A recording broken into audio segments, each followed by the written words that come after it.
This is True News. I'm Rick Wiles. The Israeli Defense Force and the U.S. Department of Defense have sent secret military delegations to Ukraine to test the Russian-built S-300 missile defense system, according to the Times of Israel and Hadashot TV. Ukrainian military trainers instructed members of the American and Israeli armed forces on the capabilities of the Russian-built anti-missile defense system. A Russian news report said that American-made F-15 jets are training in Ukraine against the S-300 systems as part of an international exercise that includes Israeli pilots. Russia recently supplied Syria with the powerful air defense system after a Russian military aircraft was accidentally shot down by Syrian anti-aircraft missiles during an Israeli airstrike on Syria. The arrival of the Russian S-300 system is a game changer in the Middle East. Russia now has the military capability to shut down all air traffic over Israel, Syria, and other Middle Eastern nations. If a Russian politician, however, knows something that the rest of the world doesn't yet know, it won't be air traffic only in the Middle Eastern sky that will be shut down someday. Vladimir Zhirinovsky, a member of the Russian parliament since the 1990s, disclosed on a Russian television news talk show that Russia also has S-600 and S-700 air defense systems. The 72-year-old legislator disclosed the information on national television as he commented on the delivery of S-300 systems to Syria. He said, quote, S-300 has interested them. Now, he was talking about the United States. He went on to say they had previously paid no attention whatsoever to some S-300s, but now they're scared because Israel, the United States' close ally, is scared. S-300s are nearby. Every jet, not just Israeli, every military jet may be destroyed. Mr. Zhirinovsky went on to say, quote, the Americans are scared in general. They are scared that the world's best air defense system is Russia's S-300. And we also have S-400, S-500, S-600, and S-700. We can shut down the whole planet and no plane will be able to take off, end of quote. When the Russian talk show host laughed and jokingly advised Mr. Zhirinovsky to be careful not to disclose the S-1500 system, the legislator shot back by saying that the S-700 will, quote, block everyone at the launch points for good. And this will be the last blow of the Russian counter-air defense system, end of quote. Edward Zoll and Doc Burkhart are here and eager to talk about the change in the balance of power in the Middle East. That's incredible. Yeah, you caught us off guard, Rick. We weren't expecting that. You know, I've heard Avigdor Lieberman, the Israeli defense minister, he's mentioned the S-600 system before, but everyone assumed it was a misspeak. He mentioned about 4 months ago when he was describing the potential for Russia to move in reinforcements in Syria. But basically what you just, this is a legislature in Russia saying that 600 and 700, yes. S-700, they could shut down the planet's air capabilities. To my knowledge, I have only read just a few times. I'm thinking maybe 2 or 3 times over the past 2 years, any Russian news article that mentions S-400 and S-500. Yes. Well, let's say the S-500. They do talk about the S-400. Quite a bit, actually. But yes, the S-400 they do talk about. But the S-500 is still rarely mentioned in the Russian news media. If Mr. Zhirinovsky is correct, they have an S-600 and an S-700. And he said, we'll shut down the whole planet. Right, the capability of that. Now, do you think he's just blowing smoke, or is he, I don't think he would say anything that wasn't authorized by the highest levels of Russia. Mr. Zhirinovsky has in the past made other claims about military power of the Russians, secret weapons. He has referred to secret weapons where he said, I remember a few years ago, he said, we can put an entire continent to sleep. And I try to remember what event happened. Oh, yes, I do recall. It was after Fukushima. Okay, so we'll go back. Here's what happened. Well, let's see, what year was Fukushima? Was it 2011? Yes, I believe so. 2011? I believe 2011, so. yes. All right, so what happened was the mayor of Tokyo, which is, or should not the mayor, the governor of Tokyo. The governor of Tokyo made a statement in Japanese news organizations that Japan would have nuclear and he talked about nuclear weapons, and I'm trying to think of the other weapon that he said that Japan would have by the end of the year. Okay. Now, days later, like within a week, you had Fukushima. You had the earthquake, the tidal wave, right? All right, and the nuclear power plants were taken out. So it was revealed that the one power plant was being used to produce the material for Japanese nuclear bombs. Okay, and right after that, Mr. Zhirinovsky said, speaking of the Japanese, he said, if they want another dose, yes, we'll give it to them. I remember that. Do you remember that, Doc? Yes, he said, if they want another dose, he said, we'll give it to them. He said, we have weapons that can put continents to sleep. Implying that Russia was behind what happened. Yes. So That's incredible. I've never heard this before. Yes. Yeah. Well, it would make sense because Japan, one of the things, I think they're talking about missile capabilities. I think in addition to nuclear, you mentioned the weapon, because Japan was looking, they were actually shopping at the time, either to go with the United States or another country that could provide missile defense systems, both for North Korea, but also for China, because Japan sees, they want to be sovereign, basically, against any threats. But Japan, the governor of Tokyo had made the statement, we will have nuclear weapons by the end of the year of 2011. And a week later, you had Fukushima. Right. And you've never heard another word about Japanese nuclear forces. But Mr. Zhirinovsky made that statement. So he makes these wild statements at times. And you have to wonder, okay, does he just have a flair for getting attention? He's a very flamboyant politician. I mean, he's kind of like a poor man Donald Trump. All right, well, like Lindsey Graham in America. Oh, no. Far different. He's a very popular politician, very nationalistic. Mm-hmm. Okay, so he's all about Russia. He's all about Russian strength, and he makes these statements from time to time. But listen to what he said. He said the S-700 would be able to shut down the points from the launch pad. The launch pad worldwide. Yes. An international no-fly zone. I mean, this is way past the capabilities or even the power exerted from having nuclear dominance. You're talking about literally controlling the airspace of the entire globe. Yes. That's what he just said. So is it real or not? Look, what about Vladimir Putin's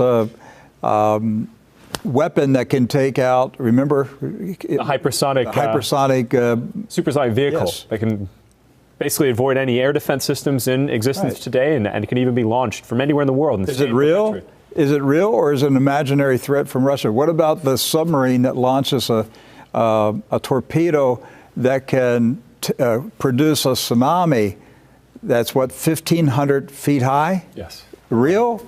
Is it a real threat, or is it an imaginary threat? We don't know. We don't know.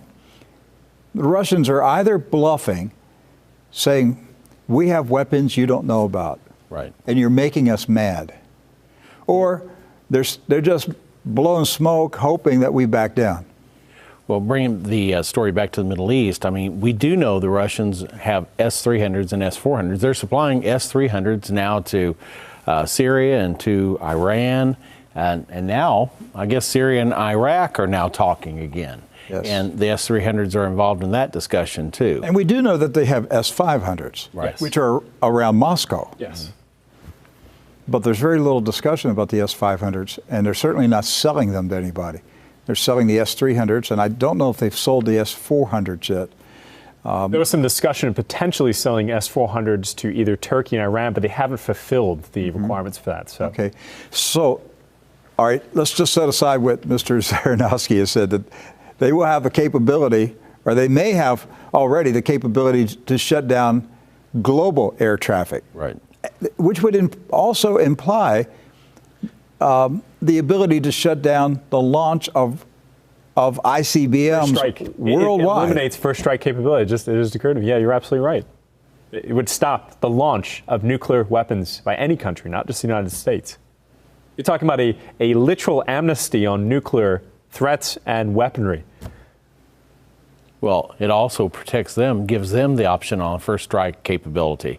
Puts the cards back in there. If they're able to shut down first strike everywhere else, then they have the power to do a first strike. Yes. Because up to this point, really, it's the U.S. that has the true first strike capability anywhere. And what we don't know is where is if the S-700 truly exists, where does it have to be deployed to have a global capability? In a satellite, in the Arctic, it could be anywhere. I don't know, but that's what you're hearing on Russian television, and that's what you're hearing here in America because of True News. Yes. You're not going to hear it any other place. You hear these things on True News. So let's just go back now. We'll just set aside Mr. Zaranovsky's comment about S-700.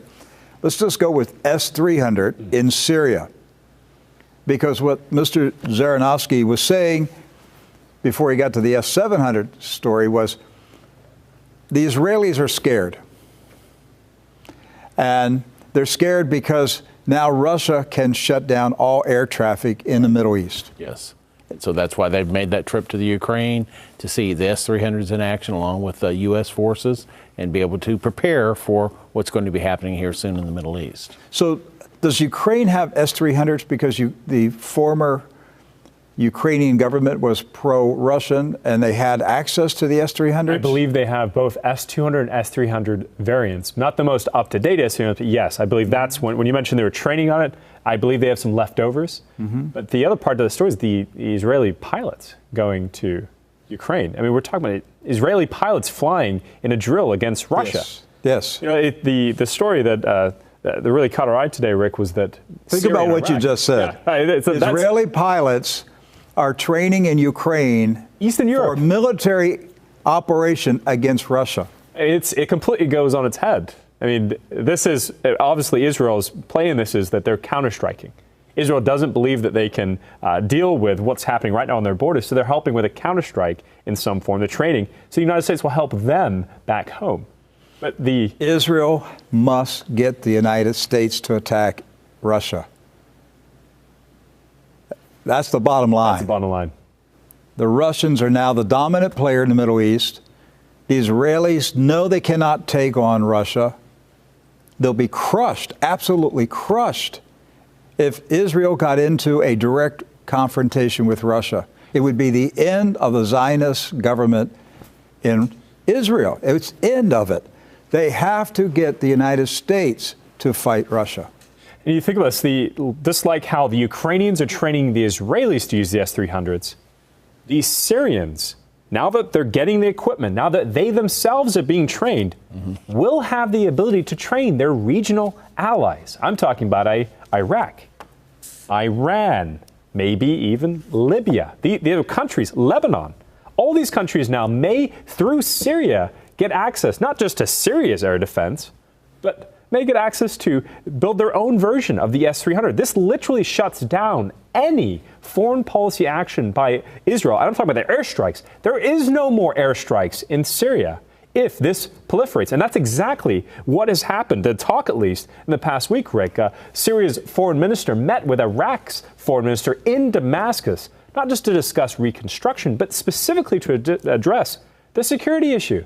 Because Iraq, Rick, has become a focal point of Israel's military strikes since, I'd say, actually the beginning of May, because right now there's a battle for who will control the future of Iraq. Amazing. Yes. Amazing what we're talking about. The balance of power in the Middle East has now shifted.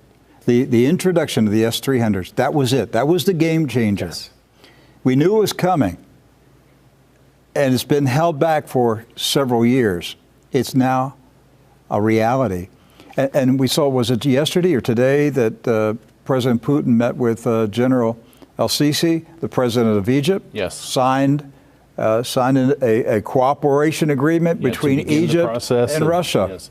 Yeah, to begin that military cooperation process. So they signed that agreement yesterday, and that opens the door for Russian investment in Egyptian military. And of course, you got the S-300s that'll probably be delivered. So that's what I'm saying. Are we going to So you got all around the Middle East now. So are we going to be reading next year that Egypt has purchased S-300s? Probably even sooner than that. Probably before the end of this year, Rick. And India has purchased them. And they're talking about purchasing the S-400. That's another country it's in the talks with Russia to potentially purchase that more advanced version of the S-300. So this is a counterbalance to the dominance that the U.S. and Israel have maintained in the Middle East up to this point. So that my question would be then, if that's the case, are we going to see this war with Iran delayed then? Is that going to be put off now? Not only with these things happening, but also the political things that we've seen over the past week or so that have developed with Turkey and with Saudi Arabia and everything. Is the war now going to be postponed? A week ago, I would say no, but now everything is different. We get the situation in Saudi Arabia, and you got the S-300s in Syria. And it is a completely different situation on the ground right now in the Middle East. The leader of Iran openly said today that Iran is pivoting to the east. Yes. That Iran is going to look to Russia and China. And you're going to see other Middle Eastern nations following along with Iran. Well, look who's leading reconstruction right now in Syria. It's China. China has already committed millions of dollars to do the rebuilding from the bombing campaigns of both the Israelis, the Saudi Arabians, and the United States in that war-torn country. And you look at what China, remember when China thought about deploying their navy and their troops to that region? Clearly, Russia and China have exerted and supported. These governments have been under siege basically for the last 2-3 years. The countries such as Iran, Syria, and even Lebanon, and Iraq, they're now saying we may have a viable alternative. But Rick, I think the real deciding factor is going to be who has control of the international monetary system. Maybe that's been the deciding factor why they haven't made the decision yet. None of these countries can operate without outside of SWIFT, outside of the currency reserve system the United States currently controls. You can't separate control of the monetary system of the world from the potential for World War III. Sure. They're intertwined. Yes. Because it's about who controls the world. Yes. And the more the U.S. pressures the world to bow down and submit to American domination of the world, the more nations are resisting the pressure. Pressure only works for a season. And finally, the pressure has to be released. Yes, yes. Slavery doesn't last forever. When people are enslaved, at some point they will revolt because the pressure becomes so great. They have to take matters into their own hands, and they come to a place of saying it's better to die than to continue living like this. Right. And so nations are feeling this pressure that the American empire has been imposing on them, because the rulers of the American empire are aware that power and influence and wealth is slipping away from them, and the more that it happens, the more that they panic, and the more that they panic, the more oppressive they're becoming on nations. And it's backfiring. So what you have today, Iranian Supreme Leader Ayatollah Ali Khamenei calling the United States the enemy. That's nothing new. Right. That's not news. But he said Iran would cooperate with Eastern nations, meaning Russia and China. So there's an alliance that's forming, and there will be a new economic system. That is the most dangerous thing, and I'm speaking, to our audience in America. The greatest danger that we're facing right now is the collapse of our economic system. Yes. Right. And we could wake up one morning and suddenly the petrodollar is gone. I mean, it could be gone. I have warned for years that this is going to happen during the night. And if you would have said, once again, going back in time a little bit, if you would have said to me a month ago, if that's possible, based on everything that's going on with our relationship with Saudi Arabia and Israel and the alliances that they were making, I would have said, I don't see how that could happen. But now that pressure is there, accusations are flying back and forth between nations now, especially over the events of the past few days. So it's very possible that we could wake up one morning and say, what happened during the night? And we were... A reset. Yes. And where everything just shifted, where one nation said, I think we're going to start doing business over here now. The thing is that this isn't hyperbole, this isn't theory. This was actually threatened through one of Saudi Arabia's main television news outlets. I'm talking about their general manager published an op-ed only 2 days ago threatening that if the United States and its Western allies were to go ahead with potential sanctions based around the death or alleged death of Jamal Khashoggi, that Saudi Arabia would look at dumping the United States as basically the resolution currency for their oil. They would literally trade the petrodollar in for the petro yuan. Edward, the executive of that Arab television network is Saudi Arabian, Al Arabia. Yes.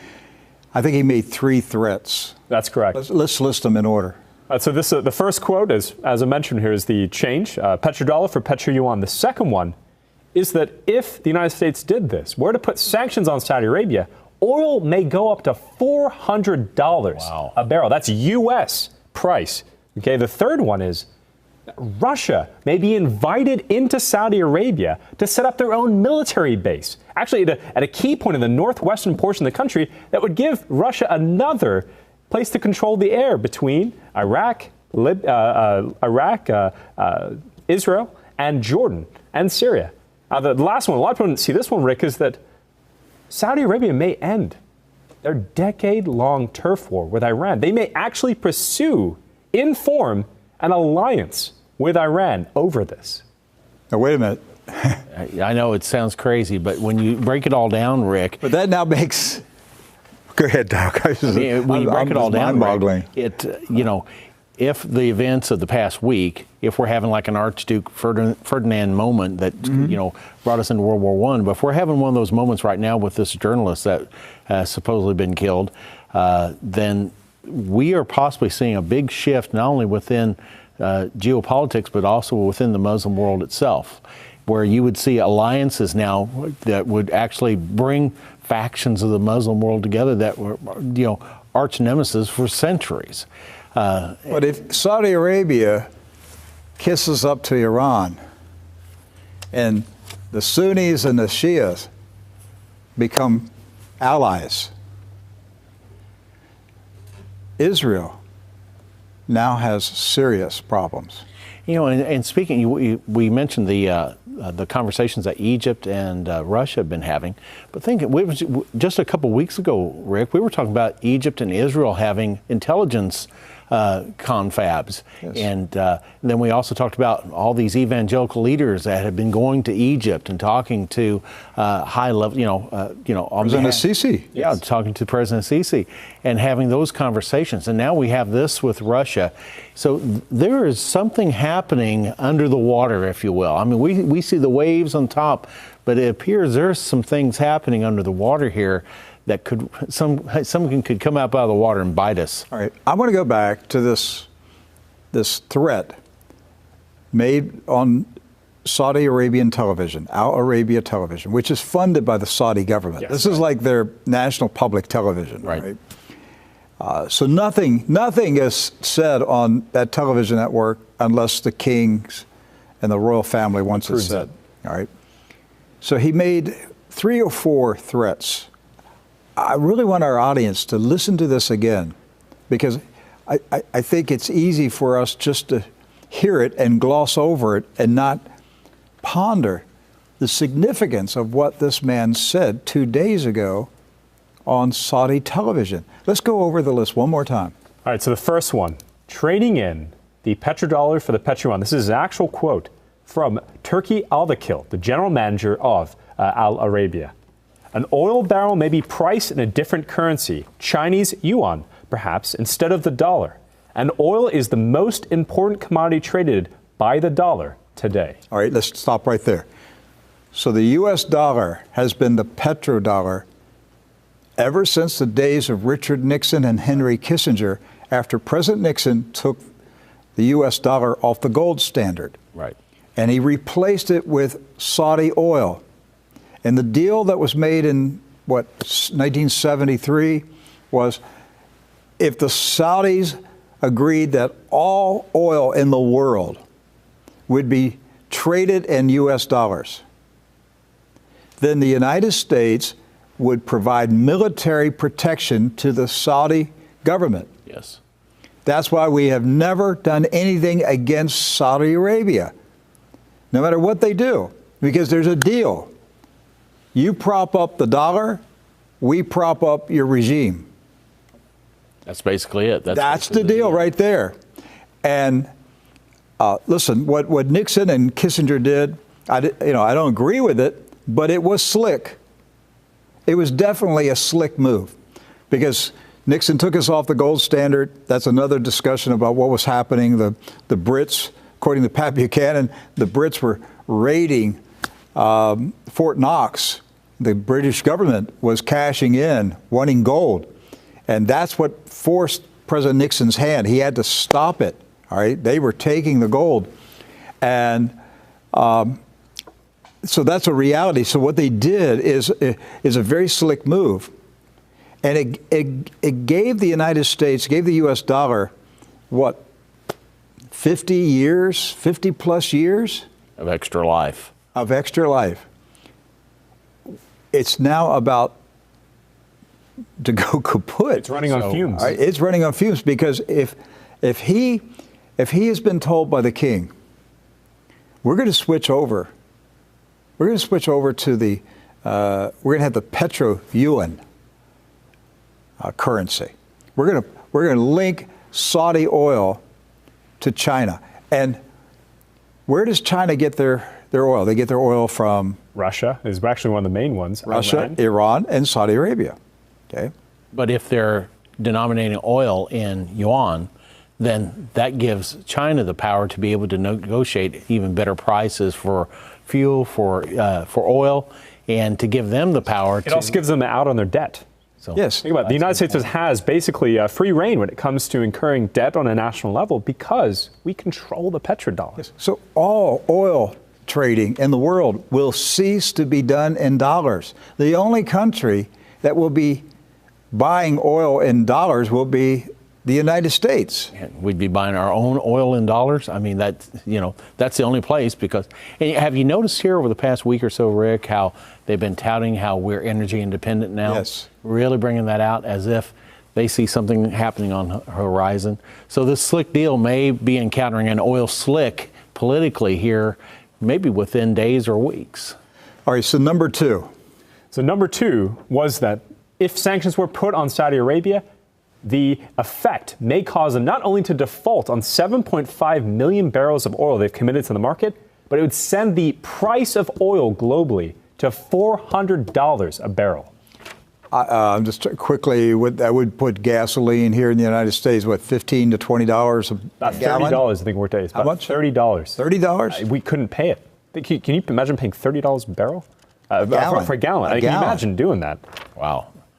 Imagine a gallon of gas, $30. A gallon of gas, average mileage 30 miles to a gallon. I mean, would you pay $1 a mile to drive your car? The U.S. economy just would stop running. The U.S. economy just stops. Yes. Right. It just stops. Because our warehouse is on the highway. So all those trucks would basically come to a standstill because they couldn't afford it. That's right. So see, this is why we've been talking about the alleged murder of this gentleman, Mr. Khashoggi, for several days, because this is what's at stake.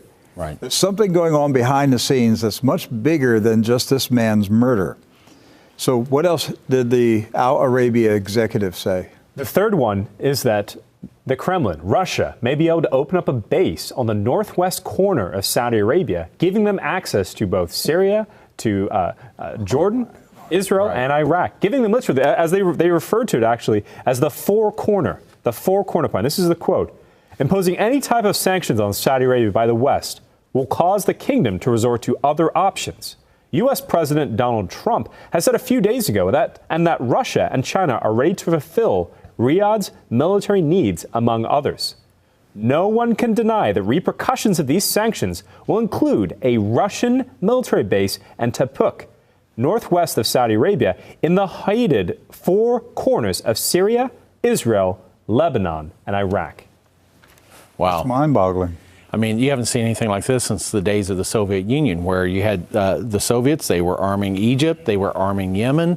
I mean, you saw geopolitically, they were trying to control the Sinai Peninsula. But they didn't have bases. Right. Now. Bases. Bases of operation, not just for jets, but also for drones, for intelligence agents, for proxy fighters. This is such a huge change. Remember, where was the military invasion planned?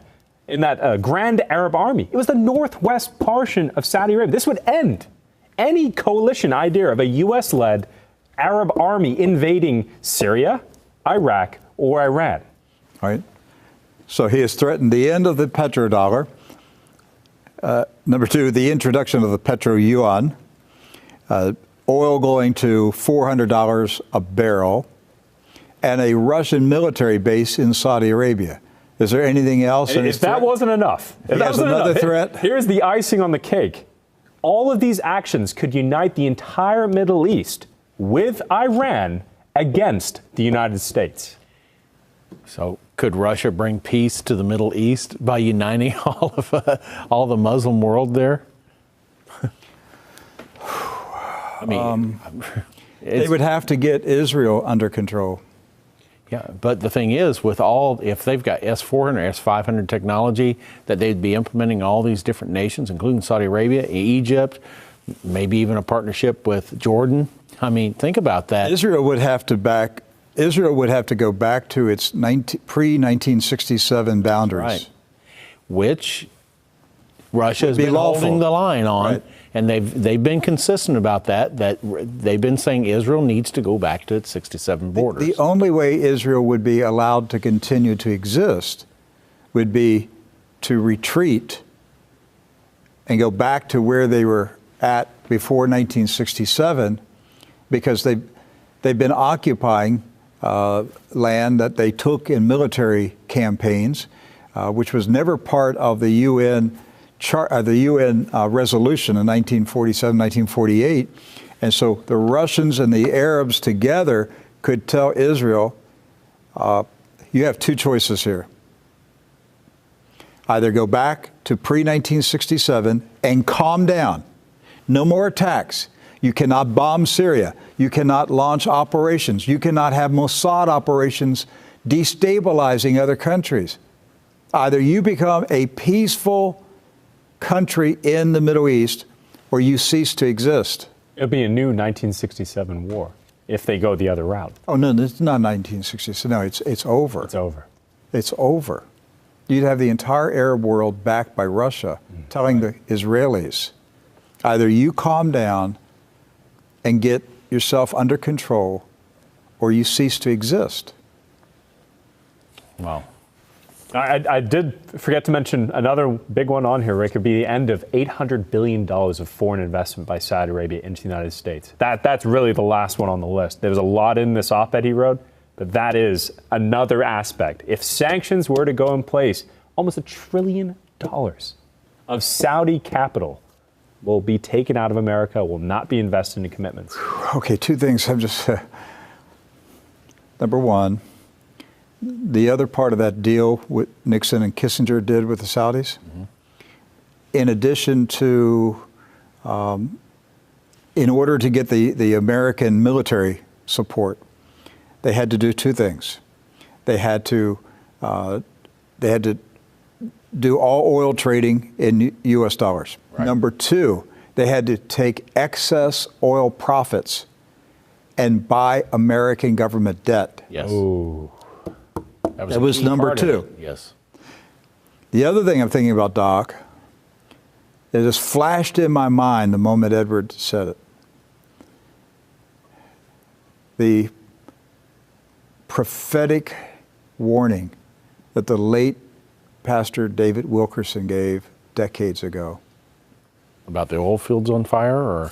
He said, the Arabs withdrawing billions of dollars from American banks so fast that the U.S. government could not keep up with it in one day, just sucking the money out of American banks. Money that they have deposited in American banks. He said billions of dollars would be withdrawn from American banks in one day.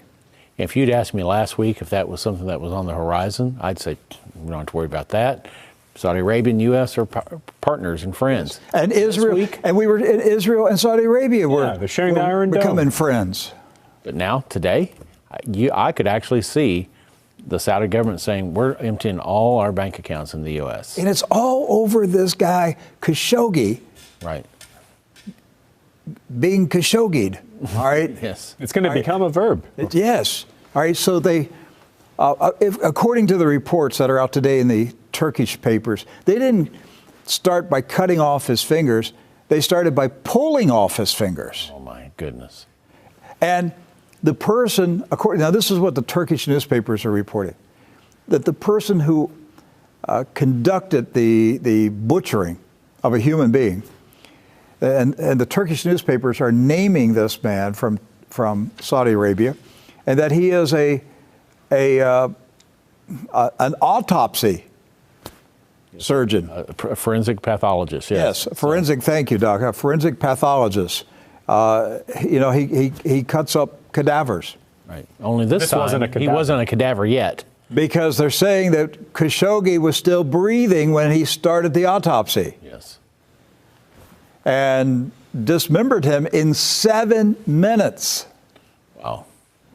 That's just incredible. Cut him to pieces in 7 minutes in the office of the Saudi General Council. Yes. Yeah, we'd been thinking, they did this maybe in a basement room or something like that. But apparently, they did it right in the General Counsel's office. And the pathologist put on headphones and told everybody else in the room, just listen to music. He said, I always listen to music when I'm doing this. Just gruesome. Okay. So all this has happened in the past week over this man's murder.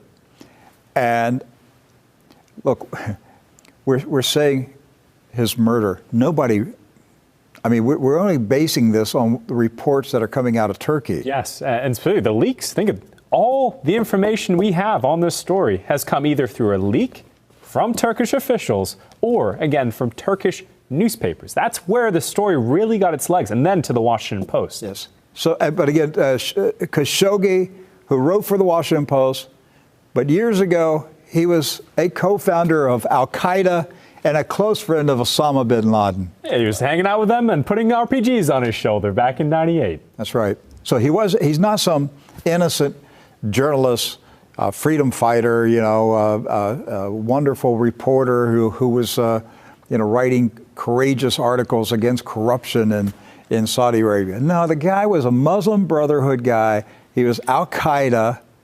Right? But I can't figure out all the spin. This one is so complicated that I can't figure out who the players are. Well, I know who the players are, but I can't figure out what the game is. Well, shortly, just two things I found today, Rick, that might be of interest is that Khashoggi had an exclusive interview with President Erdogan in 2016. And he also, in D.C., was a keynote speaker at a Syrian revolutionary conference. Basically a conference that hosted both State Department officials and Syrian exiles that were being used to maybe form a stand-in government if the United States secured regime change in Syria. All right, now one of the things that got me confused today, I was flying back from Nashville today. So on the plane, I'm reading some of the news stories, and Joel Rosenberg, who is a well-known Christian Zionist, Right. I've interviewed Joel different times over the years. Normally he writes about Israel and the events happening there, or the relationship end-time prophecy yes. books. Yeah, he moved to Israel. But he has an article in, I think, the Jerusalem Post today where he's defending the Saudis. I mean, it's kind of like, hey, don't jump to conclusions. We don't know if this really happened. The Saudis aren't that bad, you know.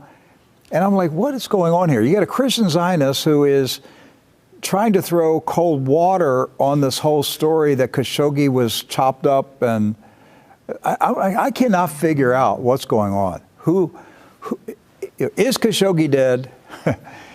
The president questioned that even today. He said, where is the evidence? This audio and videotape. He said he spoke to Secretary of State Mike Pompeo after the meetings with the Saudis and the Turkish officials.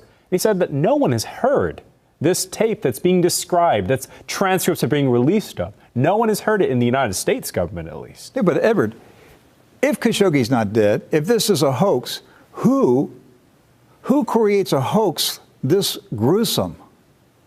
And to what end is the question? What would be the motivation in doing something like that? Who wins in that? That's the question I've been having for the past several days, is who wins either in the murder of this journalist or, let's say it is a hoax, who wins in the hoaxing of it? To me, it seems like it's an attempt to disrupt Saudi Arabia, either at the level of, Prince Salman, whether or not he's actually behind it or not, or that it's given the appearance that Saudi Arabia is out of control. They can't even manage their own family. They can't manage their government. And basically, someone's trying to collapse the economy of Saudi Arabia. And it's also possible that Khashoggi was murdered, but the killers are not the ones who were being told are the killers. Right. This sounds like a spy novel. Yes. From the get-go, this whole story has come off as a spy novel. A Halloween spy novel. Yes.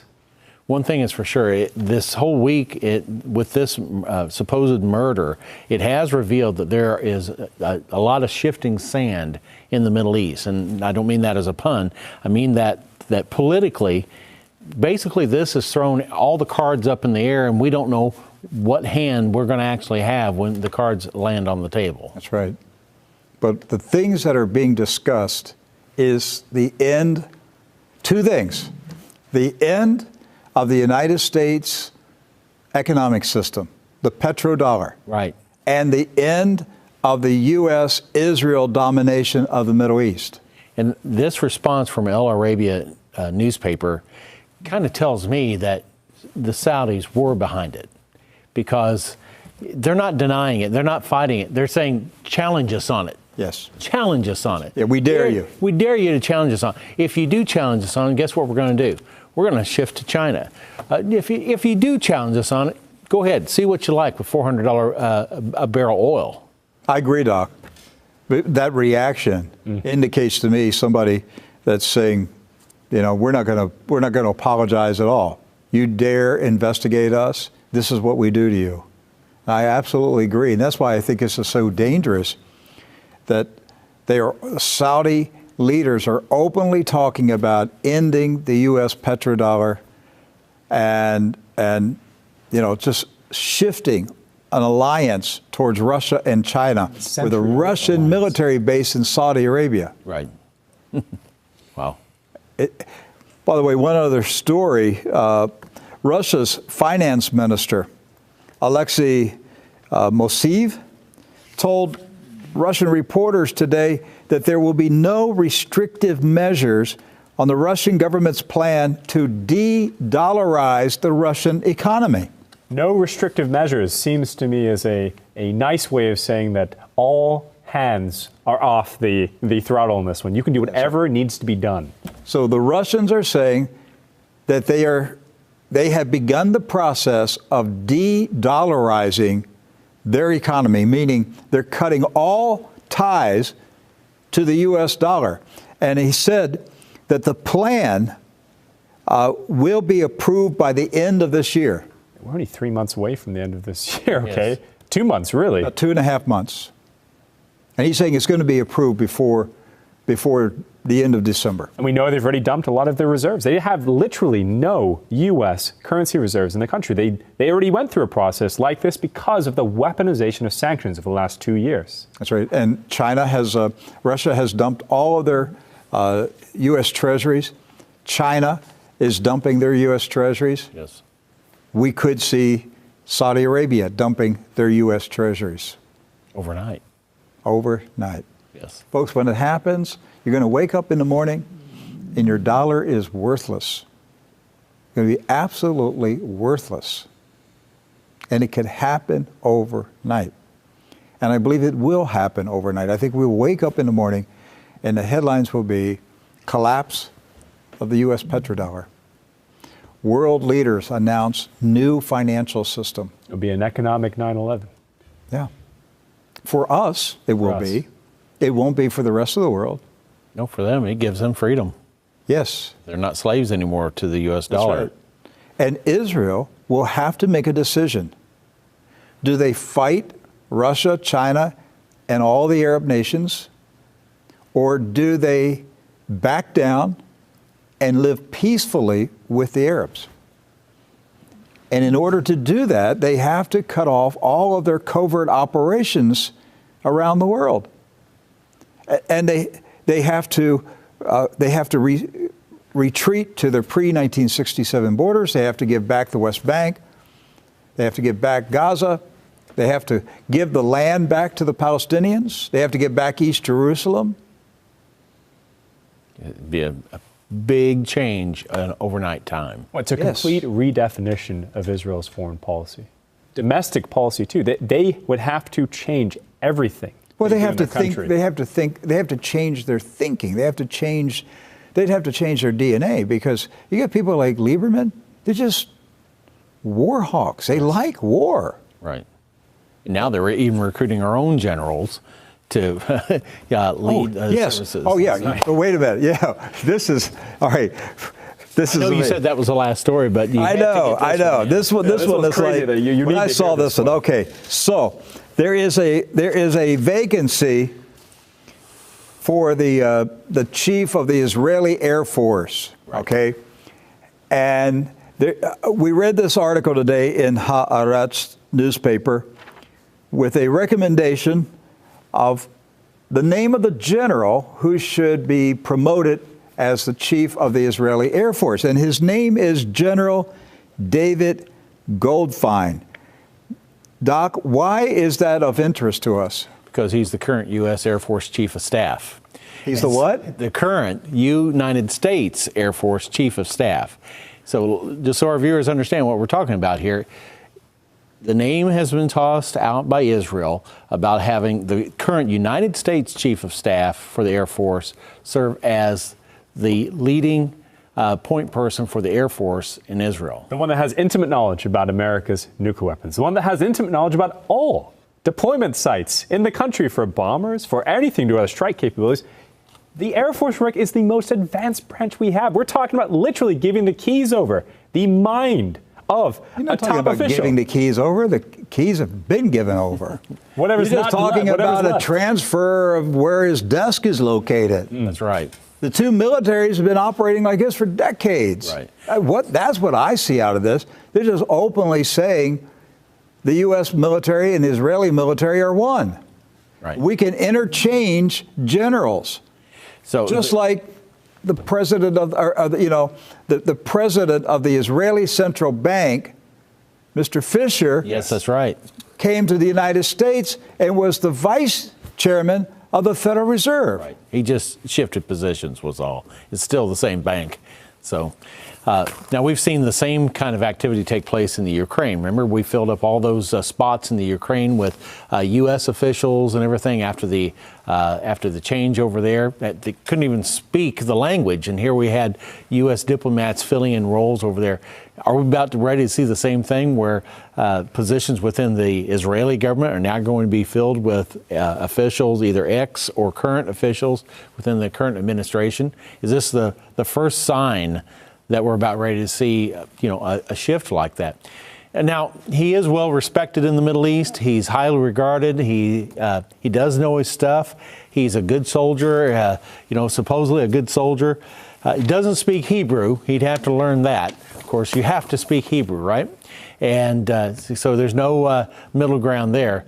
But they say he could learn that. But he's better qualified than any of the other current candidates that they have available within Israel. And they said it was to lead their children into battle. That was the terminology used in this op-ed. He's good enough, better than our own generals, to lead our children into battle. So we have U.S. troops already in Israel. Yes, Patriot missile defense system teams, actually. Right. Who are willing to die for Israel. Remember the general that said that here a few months back. Now we have a U.S. general whose name is being tossed around to lead. Now, remind you, he's currently active duty U.S. military to lead the Israeli Air Force. To me, it just, to me it stinks to high heaven, but it just doesn't, bode well for this mixing of, Israeli military, U.S. military. But you know what will probably happen? He'll probably go there. It may be a better career choice if the Pentagon doesn't have any money to pay salaries anymore. And the new Israel is part of the new world order that is going to arise if this alliance comes together. All right. They're along the Silk Road if they decide to go for the peace option, so yes. One other thing that I've noticed going on in Israel in the past week, Avi Lieberman, who is their defense minister, and a very, very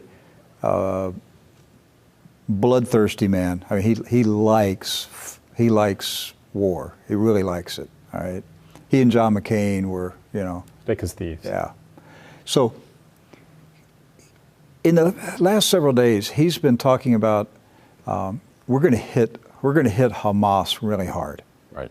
We're going to hit them so hard. We're going to get 5 years of peace on the border between Israel and Gaza. We're going to get 5 years of peace because we're going to hit them so hard that they won't be able to get up on their feet for 5 years. Okay. Now, he doesn't think like, well, maybe if you got your troops and got your settlers out of the West Bank and out of Gaza, maybe if you turned the electricity back on in Gaza, maybe if you let the people have normal human life, maybe they wouldn't hate you so bad. He doesn't think that way because it's all about we're going to squeeze and pressure the Palestinians until they flee and we get all their land. That's the way that man thinks. All right? He is a hardcore Zionist. So he's saying in recent days, we're going to hit them hard. And then Benjamin Netanyahu sent word yesterday and today, there's a war coming in Gaza. Well, think about this. What was it, 2 months ago? Remember the peace treaty? Yes. Remember? We're going to have a peace treaty with Hamas. Right. And Mahmoud Abbas of the Palestinian Authority going, oh, wait, whoa, what's going on here? All right? And what I said was Israel is buying off Hamas. They need peace with Hamas because they're going to go to war with Iran, and they're going to buy off the Hamas leaders. Remember we said these guys are going to, they're going to go home and their wives are going to say, are you mean they're going to turn the electricity on? All right. You mean they're going to give you money and we're going to live like human beings? And we said, hey, what it looks like is Israel's going to strike a deal with the Hamas leaders so that the Hamas leaders will not join Iran in a war against Israel. Right. So now Mr. Lieberman is saying, no, we're going to hit them hard. We're going to hit them hard. What went wrong? What happened to the peace treaty? I think the leverage turned. I think it is directly to do with what's happening currently, not just with Jamal Khashoggi, but with what Russia and China are doing in the region. I think Hamas figured out that they don't need to take some settlement deal with Israel. And I think Israel figured out they have only a month, if that, to use every military weapon, air, ground, and sea, to hit their enemies within their own country and their borders and the borders that are in the Palestinian areas before the entire airspace is shut down from the S-300. Well, now, essentially, the airspace is shut down now. I mean, there's a training period. There is a training period. 3 months. Remember, the Russians said it'd be about 3 months. But then there are reports that they brought the Iranians in who are already trained. Right. So, technically, yes, it's 3 months. But you're right also. If the Iranians are there, it is already shut down. You ever heard the principle of kicking your cat? Okay, you get mad at somebody, your buddy or something, but you can't fight him, so you take it out on kick your cat. Right. So maybe they can't, maybe Israel can't do the strikes on Syria now. They can't do the strikes on Iran right now. They can't do anything else. But guess who's right there? The cat to kick is Hamas. Yes. So. Yes, but what Edward's saying, Doc, is correct. The window that Israel has to attack Iran, to attack Hamas, to attack Syria, the window is closing. So it's got to happen soon. And it's maybe 30 to 60 days, the window that they have to operate, that if they're going to carry out a big war, it's got to happen before Christmas, or everything changes. Everything changes. Saudi Arabia switches over to Russia and China. Russian military bases in Saudi Arabia. The U.S. petrodollar falls. The United States no longer has the money to defend Israel. All this could happen in the next 30 to 90 days. Right. Then you have a U.S. election to deal with, too. I mean, this is going to be a very chaotic next 3 weeks, if not till the rest of the year. Well, speaking of chaotic weeks, Edward is leaving in the morning for Missoula, Montana. Yes, never been to Montana before. I heard it's snowing. Make sure you take your coat. I got the coat you gave me. All right. So he's going to be covering the Trump rally in Missoula, Montana, and then on Friday you're going to be in Mesa, Arizona. And both are in hangars. And leave the coat behind. You don't think it'll be cold in? No, not in Mesa. All right, but you'll need it in Missoula. Great. All right, so Missoula on Thursday night. Thursday night. And what time does the rally? 6:30 Mountain Time, so that would be 8:30 Eastern Time on Thursday night. And then on Friday night, the Mesa, Arizona event, that's at 7 o'clock Mountain Time. That would be 9 o'clock here on the East Coast. 10 o'clock. It's because it's California time zone. But yes, yeah. Is it? Always 10 o'clock, yes. Really? Is okay. it Pacific? Right, all right. And they're both at the airport? Yes, they're both at the airports, and they're going to be in hangars. So if you want to come to the event, you just have to come out to where the international airport is in town. You'll see the parking places right outside the airport, and it'll be the hangar adjacent to the airports themselves. All right. So if you're in Missoula, Montana, or Mesa, Arizona, come out for the rally and meet Edward, and say hello to all of the True News family, and introduce yourself. Let us know that you're watching. Tell us what you think about True News. He'll be live out there, and we'll be doing live coverage and connecting back here to Vero Beach. Yeah. So hey, we appreciate your support. And we had a great night last night in Nashville. We haven't even talked about it. We'll try to show you some video. We were there at the GMA Dove Awards, the 49th annual Dove Awards. And we were there in the VIP section. We were treated by the GMA as Doc, as though we were somebody special. Yes. And we are somebody special. We were well treated. We're bringing forth our Praiser platform. Yes. And we're going to be giving gospel music a brand new platform to be shared around the world. And so we were very well received. Yes, by the way. Excellent night, and we enjoyed it. It was a wonderful evening, and so we'll show you some of the video maybe tomorrow night. So thank you again. Thank you for supporting us. Folks, our expenses with all these trips, it's going up and up and up. These trips are very expensive, and we ask for your help. We ask for your support. And you are financing True News. You're financing us as we grow and expand and doing things that we've never done before in our 20-year history. And we need your support to do it. Thank you so much. Pray for Edward and Matt, our lead producer and editor. He's already in Montana. He's there getting set up for the event.